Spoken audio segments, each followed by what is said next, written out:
Bonjour à tous. Mon nom est Pascal Borel et je te parle des rives du lac Léman, que certains appellent encore lac de Genève. Aujourd'hui, je vais te parler de monnaie électronique. Je vais te parler du fait que pour la première fois, je suis littéralement dévasté par le résultat des enquêtes que nous avons menées sur les banques centrales, les monnaies électroniques adossées aux banques centrales. Tu dois savoir une chose, c'est qu'aujourd'hui, l'administration Trump est en train de préparer un complet renversement du dollar américain pour l'introduire dans une forme de stablecoin, et je suis désolé, j'utilise quelques anglicismes, mais c'est indispensable, pour prendre le contrôle total de toutes tes possessions, de faire en sorte que le cadre légal puisse te voler jusqu'à ta maison, ta voiture, ta capacité de mettre tes enfants dans une bonne école, etc., etc. Donc, je vais te faire un résumé le plus rapide possible sur ce qui est en train de se passer. Le Bitcoin a été créé au départ pour permettre des transactions entre des êtres humains, pour acheter ton café dans un restaurant, pour payer ton voyage, payer ta voiture, payer ton computer. Et des corporations comme Microsoft, Nvidia, d'autres très importantes dans le domaine du voyage, dans le domaine de l'agroalimentaire, acceptaient le Bitcoin comme moyen de paiement aussitôt que 2013, 2014, 2015.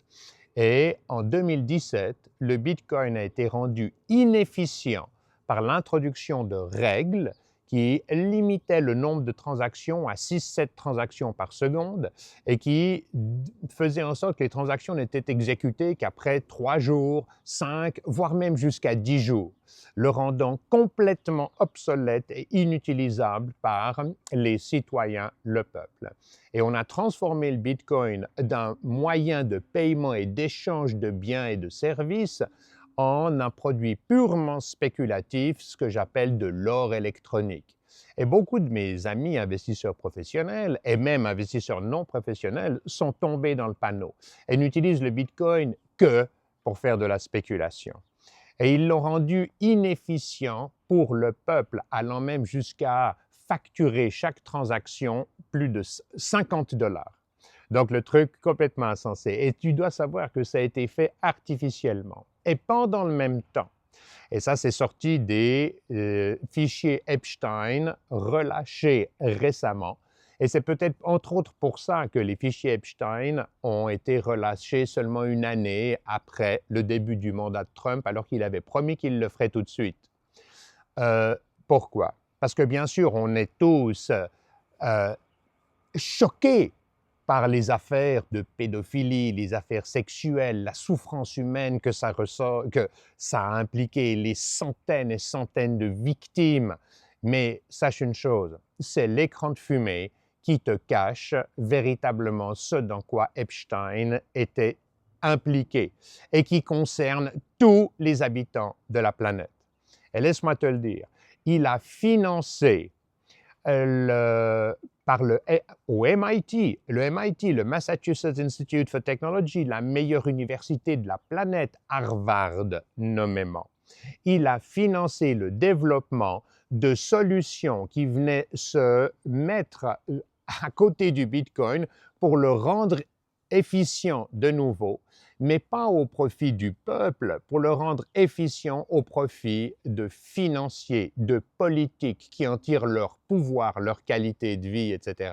Alors, je ne vais pas te la jouer, t'expliquer exactement comment ça s'est passé, mais tu dois savoir qu'il y a eu 3 projets, Hamilton, Cedar, et puis le Regulated Liability Network, qui ont été mis en place et testés dès les années 2017, 2018, 2019, qui permettaient jusqu'à 2,6 millions de transactions à la seconde. Donc, bien mieux que tous les systèmes monétaires actuels à la surface de la planète. Et pour faire en sorte que, une fois que le stablecoin, donc une monnaie électronique adossée, dans ce cas de figure, au US Treasury, que ça puisse se mettre en place instantanément le jour où les politiques seraient en total contrôle du truc. Et je te rappelle une chose, c'est qu'à la fin mai, le président de la Fed, donc de la Banque centrale américaine, va changer. Et donc ça donnera un total contrôle à l'administration Trump sur les stable coins qu'ils veulent mettre en place pour s'absoudre d'une partie de leur dette. Car je te rappelle que les Américains doivent trouver une solution pour leur dette.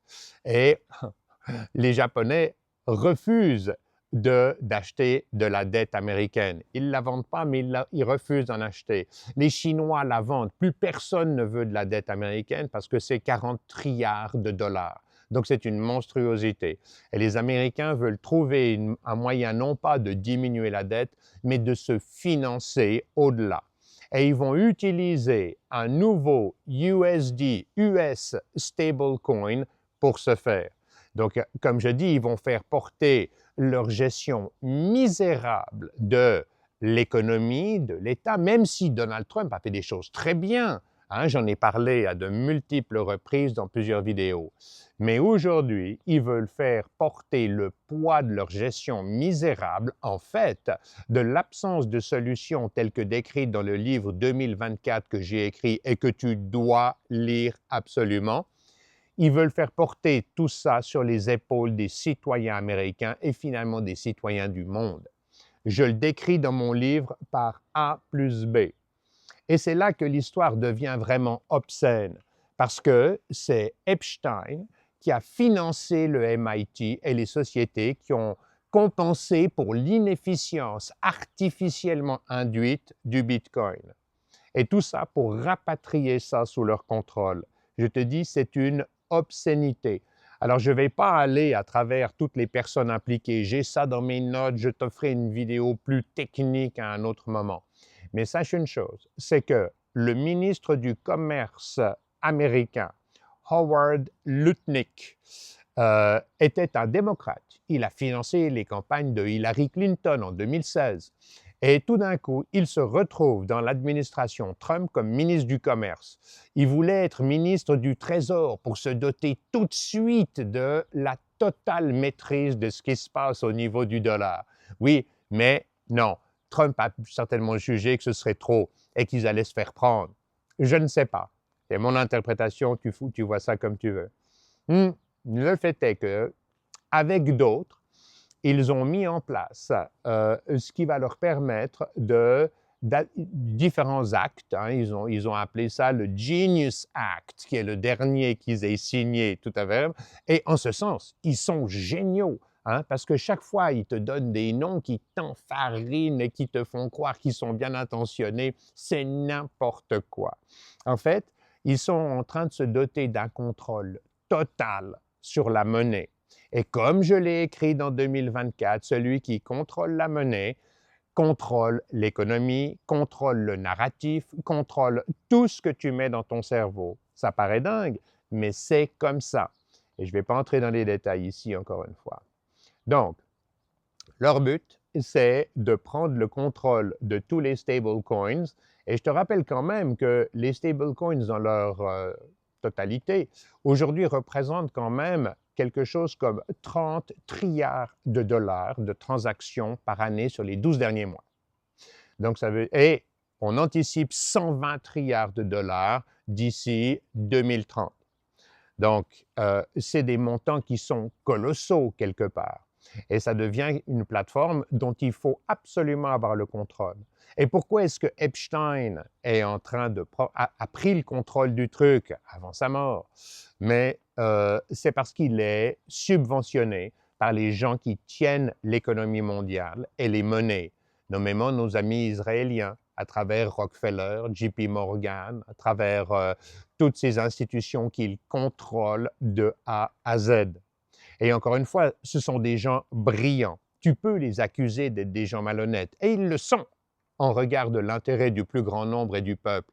Mais ce sont des gens brillants. On leur donne les moyens constitutionnels et légaux de te prendre la valeur de tes actifs, de te contrôler de A à Z, mais ils seraient fous de ne pas l'utiliser. Et c'est pour ça, je t'en conjure, achète mon livre 2024 et lis les articles constitutionnels, lis la source de revenus des États et tu comprendras. Et je te donne la feuille de route qui va te permettre non pas d'échapper à ça, parce qu'aujourd'hui, soyons clairs, on n'échappera plus à rien du tout. Tout est en place. Et à la fin mai, l'administration Trump prend le contrôle de la Fed, de la Réserve fédérale, de la Banque centrale américaine. Et c'est le moment où tout va basculer. Hein, ils vont réduire ils vont pas réduire leur dette. Ils vont se donner un moyen de financement qu'ils n'ont plus aujourd'hui parce que personne ne veut financer la dette américaine. Donc, avec les tarifs, les douaniers et autres, bien sûr qu'ils se sont fait un petit peu d'argent. Mais en fait, non. Donc, ce que je te dis, c'est que si tu dois te souvenir d'une seule chose, c'est que le système est à deux doigts de te voler en fait la monnaie, la monnaie qui est un service donné à tous les acteurs économiques, notamment les citoyens, les corporations, pour échanger des connaissances, des biens et des services. Le système est sur le point de te voler et d'utiliser cet outil comme jamais auparavant. Ce vol de la valeur de la monnaie a commencé dès les années 1700-1800, donc il y a plus de 2 siècles. Mais aujourd'hui, des gens absolument géniaux ont prévu tout un scénario qui leur permettent de te faire croire qu'ils font ça dans ton intérêt, et c'est comme ça qu'ils vont te le vendre, mais qui en fait leur donne les pleins pouvoirs. Et c'est une, comment dirais-je, c'est une accélération vers la technocratie, vers les processus qui aujourd'hui te volent de façon systématique. Je l'ai dit, répété, je vais te faire une vidéo beaucoup plus technique où je vais passer en revue le résultat des 10 pages d'investigation qui sont déjà condensées aujourd'hui en te donnant le nom des personnes, qui a eu un rôle. Mais sache que le fait que les dossiers Epstein, tous les emails échangés avec, entre autres, le ministre du Commerce US aujourd'hui, Howard Lutnick, qui était voisin de Epstein à New York et qui a menti au Congrès, qui a raconté qu'il ne le connaissait qu'à peine, alors que vraisemblablement, c'est par nos amis israéliens qu'il a eu la capacité de financer Tether, qui est un autre de ces stablecoins. Encore une fois, je n'entre pas dans les détails ici, mais tu dois savoir une chose, c'est qu'ils sont à quelques semaines, à 3 mois au maximum, de mettre en place ce qui sonnera le glas de la propriété privée, alors que je te rappelle, l'unique mandat d'un gouvernement, c'est de protéger la propriété privée et la propriété intellectuelle. C'est son unique mandat. Il devrait être absent de l'éducation, absent de la santé. Je te l'explique en long, en large et en travers dans mon livre 2024. Donc, commande-le. Commande le livre et lis. Donne-toi l'outil qui te permettre de retrouver ta souveraineté, la souveraineté du peuple, ce qui est dû aux citoyens. Redonne à nos gouvernements la capacité de faire ce qui est dans l'intérêt du plus grand nombre. Et ça se fera par le développement d'économies qui sont parallèles et qui inciteront, ou plutôt obligeront, nos politiques à faire ce qui est dans ton intérêt. Je m'arrête là pour aujourd'hui. Je te remercie pour ton aimable et bienveillante attention. Paix à toi, paix à tous les citoyens de la planète. Peace out.